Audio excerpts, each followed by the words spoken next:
Alors, salut à tous. Alors, aujourd'hui, j'ai un petit message à vous passer.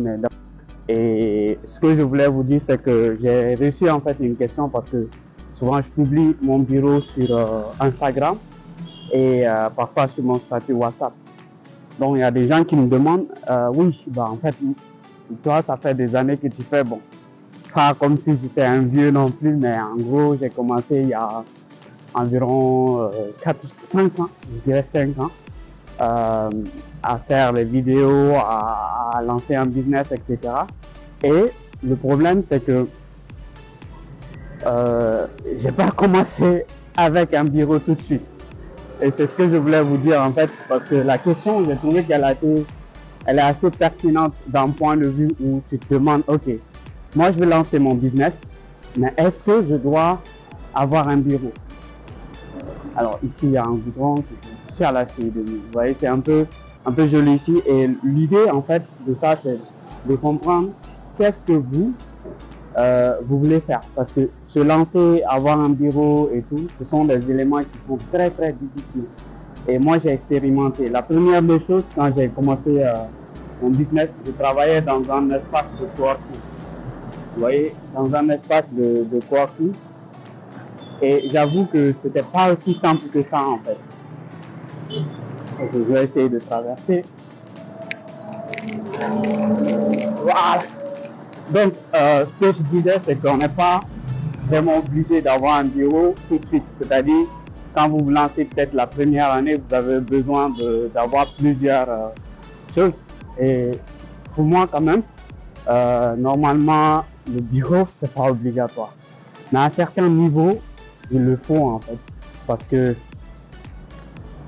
plus vous augmentez en expérience, plus vous avez besoin d'un espace pour exprimer en fait votre créativité, votre professionnalisme, et là c'est important. Mais je vais vous dire, je vais vous parler d'abord de mon histoire, peut-être ça va vous donner une idée. Donc en 2018, c'est là où j'ai eu en fait mon tout premier client. C'était en tant que community manager. Oui, je viens de loin en fait. En tant que community manager. Et ce qui s'est passé, c'est que le truc, c'est que moi, je devais travailler à la maison, mais c'était un peu compliqué. Donc du coup, j'allais en fait chez lui pour bosser. Donc ce que je faisais, c'est qu'arrivé chez lui, j'étais, comment on appelle, je travaillais avec son équipe sur les projets qui concernaient son projet. Et puis après, moi, je passais de l'autre aspect où je bossais en fait sur mes propres projets. Vous voyez, et donc ça m'a permis en fait, parce que ce jour, il y avait un espace de coworking, c'est-à-dire vous prenez l'abonnement, vous avez la connexion et un espace de travail. Donc ça vous permet en fait d'aller bosser tranquillement, voilà, sans être gêné. Sauf que vu ce que j'ai expérimenté, ok. Alors, à chaque fois quand tu traverses le goudron, il faut faire très attention. Donc, vu ce que j'ai expérimenté, j'ai compris en fait que on avait, c'est pas assez simple. Bon, après, quand j'ai fini en fait avec le contrat, c'était à la fin de l'année. Et voilà. Donc, c'était à la fin de l'année. Dès que j'ai fini avec ce contrat-là, je me suis dit, ok, je vais passer à la CI2000. C'est là où je suis actuellement. En fait, je pense que c'est le quartier le plus chic de Bamako. Bon, on va pas entrer dans les détails. Regardez, qu'est-ce que j'ai là? J'ai de la compagnie. Hein. Donc, ce qui se passe, c'est que moi, je sais pas comment est-ce que je vais les dire. Moi, comment on va dire, pour pouvoir travailler et me sentir à l'aise, j'ai dû en fait aller prendre un espace de. Ok, je vais les déplacer. C'est pas facile. Donc, j'ai dû aller prendre un espace de coworking. Donc, ça m'a aidé en fait à travailler sur les premiers projets. Je pense, par exemple, en 2019, quand j'ai commencé à travailler avec LinkedIn, j'ai fait le premier mois à la maison. Il y a des endroits où c'est pas vraiment facile de travailler à la maison en Afrique. Et ça, je vous assure. Mais il y a des quartiers où il y a des zones où ça peut être beaucoup plus simple. Si on arrive à avoir un espace où on peut bien aménager, il n'y a pas de souci. Donc, après le premier mois, ce que j'ai fait, c'est que je suis allé prendre un espace de coworking. Ça, c'est à l'ACI 2000 ici. Ce que j'ai fait, c'est que j'ai d'abord acheté la connexion, parce que ça, c'est l'une des priorités. Il faut avoir la connexion, ça, c'est indéniable. On a besoin aujourd'hui d'une connexion pour avoir les infos, préparer les choses, etc. Donc, c'est ce que j'ai fait. Je suis allé prendre un espace de coworking. Je sais pas, ça me coûtait entre... je ne me rappelle plus, mais je vais essayer de retrouver le montant de l'espace que j'utilisais. En fait, c'était l'espace de coworking pour comment on appelle, une société d'incubation. C'est à peu près pareil là où je travaillais. Mais eux, ils sont principalement à la Saint-Denis. C'était pas assez loin de chez moi. Je marchais pour venir là où je vais actuellement parce que c'est là où il y a le bureau actuel et voilà, je bossais. Donc, je pense que ça coûtait 15 000 francs CFA. Donc, en euros, ça doit faire un truc de 10 euros, 15 euros, je ne sais pas trop, mais c'est quand même dans ces intervalles-là. Voilà, donc c'est un espace. Bon, le problème avec les espaces de coworking, chez nous, du moins au Mali, ce que j'ai remarqué, c'est qu'il y a trop de bruit. Ça, je ne vais pas vous cacher, sauf s'ils ont apporté des changements. Mais... Donc, ce qui s'est passé, c'est que j'ai fait environ 1 mois ou 2 là-bas. Puis je me suis dit, là, je ne peux pas être productif. Je ne peux pas travailler parce qu'il y a tout le temps du bruit. Donc, j'ai laissé cet espace de coworking et j'ai commencé à chercher un bureau. Parce que moi, je faisais ça parce qu'à l'époque, j'avais un salaire avec l'IN, j'avais tout calculé en fait. Je me disais, ok, avec ce salaire-là, je peux prendre un bureau pour maximum tel montant, l'électricité tel montant, la connexion Internet, bon, je connaissais déjà le montant parce que j'avais acheté un box qui pouvait faire mon boulot.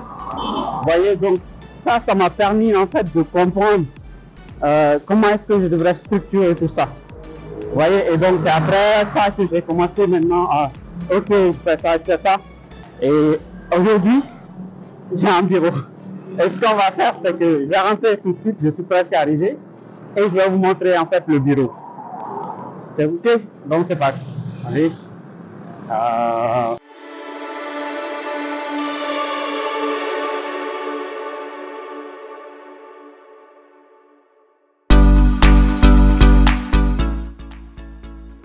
Voilà, donc maintenant je suis arrivé dans mon bureau et je vais allumer la lumière pour que ça soit beaucoup plus simple.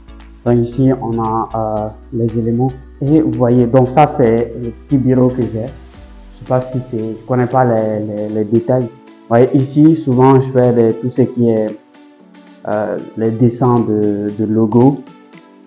Vous voyez où se trouve le truc. Vous voyez ici ou souvent ça aussi. Donc ça c'est du word mapping, et puis ici c'est l'histoire. En fait c'est un nouveau logo que je suis en train de créer. Ça, ce logo est le projet est en cours. Donc ce que je voulais vous dire, c'est que ça ici souvent je fais les dessins et là c'est ici que je bosse. Donc j'ai en fait mon ordi, c'est un MacBook Pro 15 pouces et ici j'ai un écran LG plus un microphone. Par contre, ce que je voulais vous dire, c'est qu'on n'est pas obligé d'avoir tout ce matériel. Vous voyez comment j'ai géré mon câble management. C'est pas facile de trouver le matériel nécessaire ici. Voilà, donc je suis arrivé au bureau actuellement, je suis là. Ce que je voulais vous dire pour terminer ce vlog, c'est que vous n'êtes pas forcément obligé d'attendre d'avoir un bureau avant de commencer votre activité. Par exemple, moi quand j'ai commencé, j'avais pas de bureau, c'est assez compliqué pour m'enregistrer parce que oui, si vous voulez vous enregistrer en tant que solopreneur par exemple, je pense que dans beaucoup de pays de l'OASA par exemple, je pense qu'on appelle ça les entreprises individuelles et en France c'est plutôt des auto-entrepreneurs, voilà, des auto-entrepreneurs. Et donc pour ça vous êtes obligé de donner une adresse, mais je pense qu'il y a des sociétés qui font des domiciliations. Donc vous vous enregistrez et vous pouvez travailler depuis chez vous parce que cette société de domiciliation va en fait avoir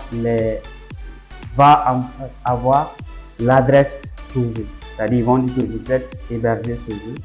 Donc, c'est en fait un système qui est utilisé par beaucoup de pays parce que pour créer votre entreprise, vous n'allez pas quand même donner l'adresse de chez vous. Moi, quand même, je trouve que c'est pas très bien. Donc, l'idéal, c'est de trouver une société de domiciliation. Attendez, je vais allumer mon ordi le temps que je finisse avec l'épisode de vlog pour que ce soit OK. Voilà, donc là, j'allume aussi l'écran. Donc, du coup, ce que je dis, c'est que, comme je disais, vous n'êtes pas obligé d'avoir un bureau pour commencer en fait votre activité. Parce que déjà, vos premières prestations, des endroits à des prix assez abordables si vous êtes à Bamako. Et si vous êtes dans les régions ou dans la sous-région, on sait qu'il y a beaucoup de Congolais ou des Camerounais souvent qui regardent mes vidéos et des Ivoiriens aussi. Donc, vous pouvez en fait vous renseigner. Il y a beaucoup d'endroits où on peut trouver en fait des espaces de travail pour déjà commencer notre activité. Donc voilà, c'était ça la réponse à la question. Enfin, j'espère que ça vous aide. Je sais qu'en Afrique, par exemple, souvent c'est pas facile d'avoir du boulot et même un peu partout dans le monde aujourd'hui, c'est un peu ça. Si vous n'avez pas de possibilité d'avoir un job, vous pouvez lancer votre activité et voilà. Donc, ce qui est important aussi, c'est de travailler votre marque personnelle. Et ça, je pense que c'est un sujet que je parle beaucoup sur cette chaîne. Et c'est un sujet qui me passionne, surtout que actuellement, la majeure partie de mes clients sont des entrepreneurs. Soit je travaille avec eux sur leurs projets d'entreprise ou leurs projets de marque personnelle. Donc, si c'est vraiment un sujet qui vous intéresse, n'hésitez pas à prendre un rendez-vous. C'est gratuit. C'est mamadoutoné.com/30 minutes ou coach.digital/30 minutes, c'est beaucoup plus simple. Vous allez vous prenez rendez-vous, on fait l'appel vidéo, je vous donne des pistes, il n'y a rien derrière en fait, voilà. Et voilà, soyez vous-même, travaillez dur et soyez humble avec les autres. Voilà, c'est le dernier sujet à vous dire et voilà. Dans tout ça, restez professionnel.